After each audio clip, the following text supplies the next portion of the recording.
আমাকে কিছুজন রিকোয়েস্ট করেছিল যে আমার উরুতে পাছার মাংসগুলো বেড়ে যাচ্ছে, তো লোয়ার তো আমরা যারা প্রতিদিন ব্যায়াম করতে অসুবিধা হয়, আমাদেরকে নানানটা কোমরের সমস্যা থাকতে পারে, পায়ের সমস্যা থাকতে পারে, তো তার জন্য আমি কিছু সিম্পল এক্সারসাইজ দেখাচ্ছি। তো সেকেন্ড ব্যায়ামটা আমরা আবার কি করব দেখে নিই।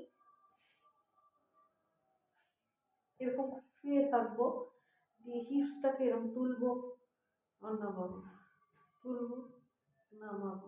আর ব্যায়ামটা আমরা কিরকম ভাবে করবো সেটা একটু দেখে নিই। পা দুটোকে এরকম রেখে জাস্ট একটু এরকম আপ, আবার মাটিটাকে টাচ করবো না।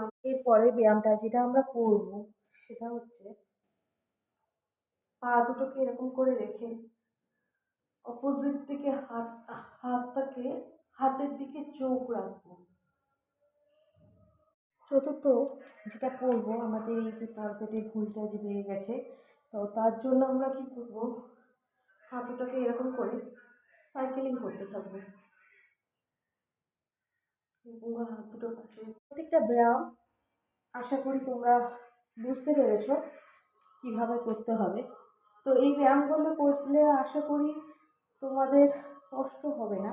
প্রথমবার অল্প অল্প করে করবে, তো প্রথমবার আমি আরেকটি ব্যায়াম দেখাচ্ছি, সেটি হচ্ছে পা দুটোকে বেশ এতটার মতো ফাঁক করবে, তারপরে হাতের উপর হাত দিয়ে এরকম করে লক করবে।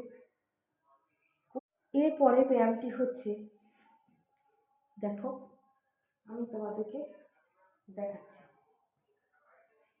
হাত এরকম করবে, বসবে, উঠবে, তারপরে আর যাদের খুব গ্যাসের সমস্যা, মানে যা প্রচণ্ড খায়, মানে গ্যাস হয়ে যায়, তো তাদের জন্য আমি একটা ব্যায়াম দেখাচ্ছি। যাদের গ্যাসের সমস্যা, তো তাদের জন্য বলছি। আর যারা বাতের ব্যথায় যন্ত্রণায় কষ্ট পাচ্ছ, তো তাদের জন্য এই বজ্রাসনটি।